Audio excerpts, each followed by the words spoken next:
मी सुनेत्रा अजित पवार गांभीर्यपूर्वक प्रतिज्ञा करते की कायद्याद्वारे स्थापित झाले आहे अशा भारताच्या संविधानाबद्दल मी खरी श्रद्धा व निष्ठा बाळगीन।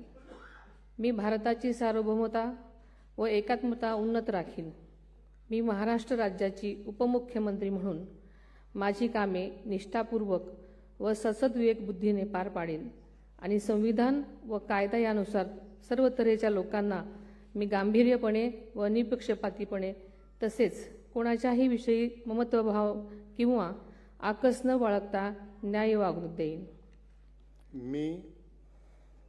मी सुनेत्रा अजित पवार गांभीर्यपूर्वक प्रतिज्ञा करते की महाराष्ट्र राज्याची उपमुख्यमंत्री म्हणून माझ्या विचारार्थ आणली जाईल किंवा मला ज्ञात होईल अशी कोणतीही बाब अशी उपमुख्यमंत्री म्हणून माझी कामे यथायोग्य पार पाडण्यासाठी आवश्यक